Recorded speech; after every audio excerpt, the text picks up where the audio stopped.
deer freezes, one hoof suspended mid-step, ears rotating like radar dishes, scanning for a signal that should not exist.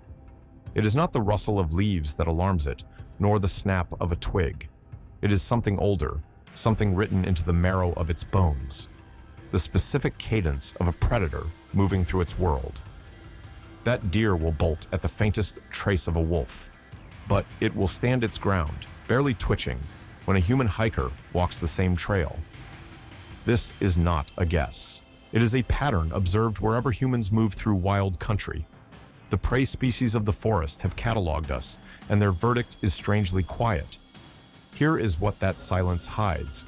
We call ourselves the hunters, the apex minds, the species that bent the world to its will. But your body still carries the architecture of something that was once watched.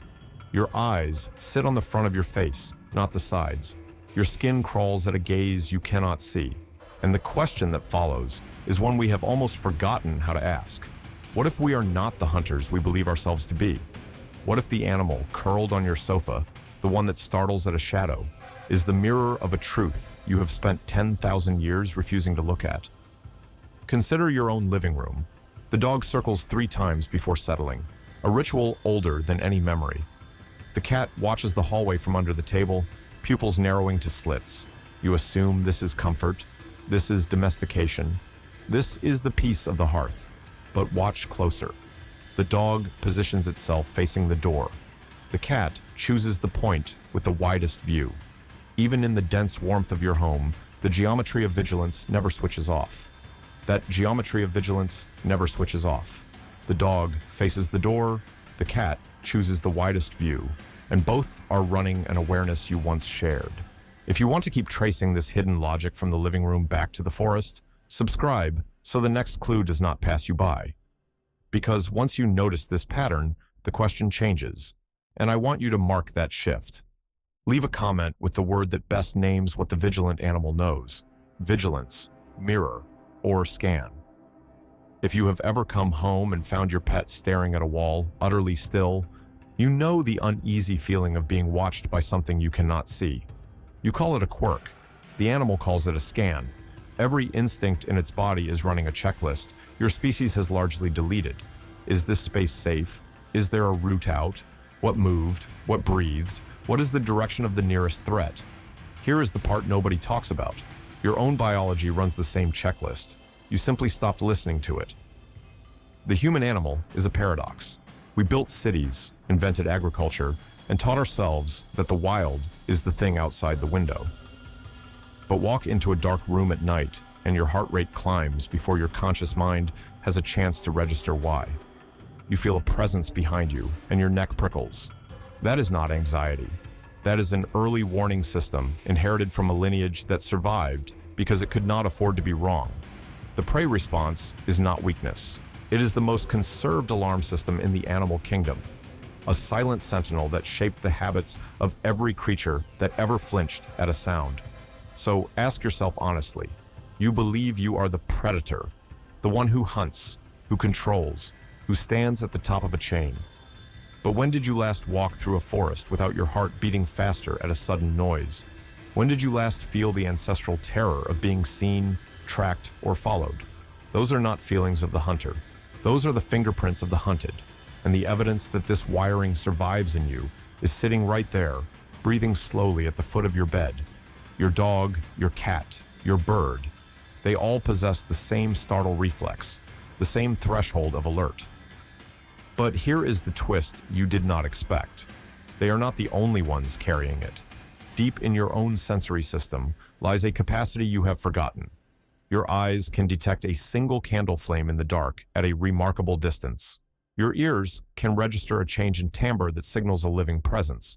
Your nose, dismissed for centuries as useless, still twitches at the chemical signature of fear in another body. You can smell a predator. You just do not call it that anymore. The fear you smell on the air is not imagination. It is the oldest signal your body still receives. If you want to keep dissecting the evidence buried in your own senses, subscribe and walk with me through the next case file, the reflexes you never chose but cannot turn off. In the comments, write "pray" if that sudden flicker of being watched has ever stopped you cold in a hallway or on a trail. Then watch how your own body answers before you do. Consider the way your attention snaps to motion in your peripheral vision. A flicker at the edge of your sight and your head turns before you decide to turn it. That is not curiosity. That is a threat detection reflex, honed over countless generations by creatures for whom a flicker in the periphery could be the difference between life and death. It is the same reflex that makes your pet flinch at a falling shadow. Your body remembers being prey, even when your mind denies it. This brings us to the core of what you have been avoiding. The ecological definition is clear. A predator is an organism that kills and consumes another for sustenance. A prey animal is one that is consumed.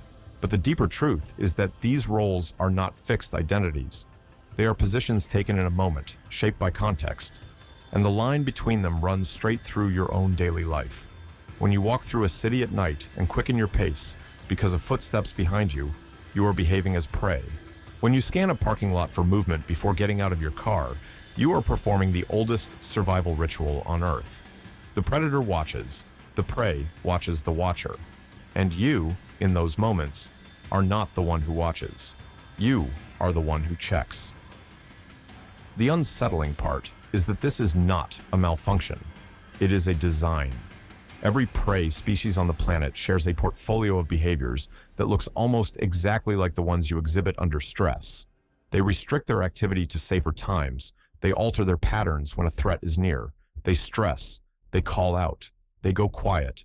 And so do you, in ways you have learned to explain away as personality, mood, or circumstance.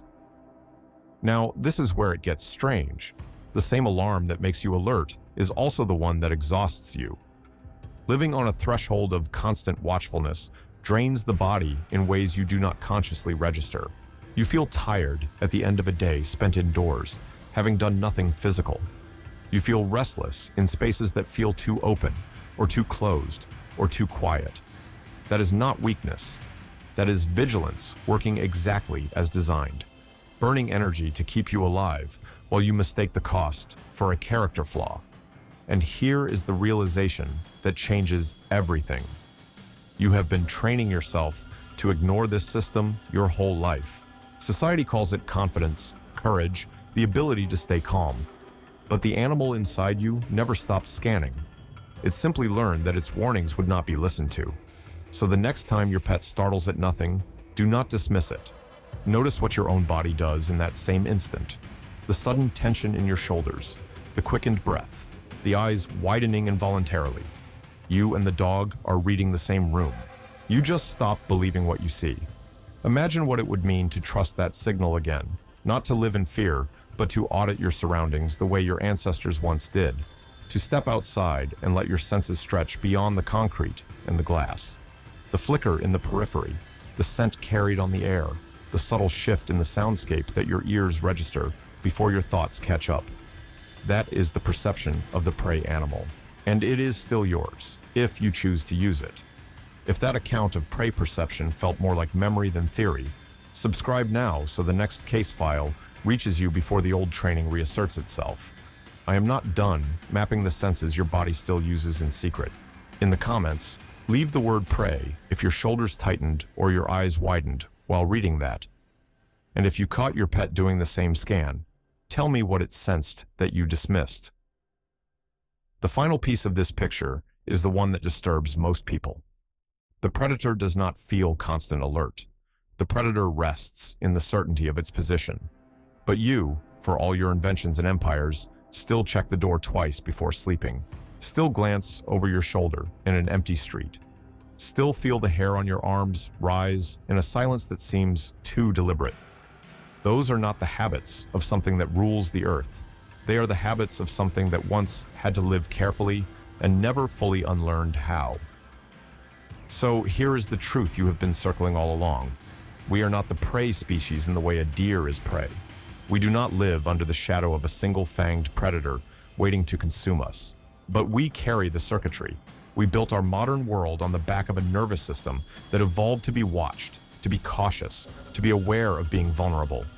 Your body is a museum of that history. The startle reflex, the hair raising, the instinct to freeze in a moment of danger, a response that belongs to creatures who survived by not being seen.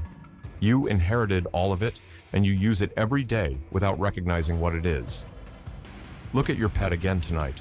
The way it checks the window, the way it positions itself between you and the door, the way it wakes at a sound you never heard. It is not being paranoid. It is being alive, in the oldest sense of the word, and you are alive the same way. You just built a world that lets you forget. The silence outside grows deeper. The animal shifts, ears still aimed at the darkness. And in that stillness, one question lingers, unanswered, pressing on the edge of your awareness. If your body still remembers how to be watched, what else does it remember that you have not yet dared to ask?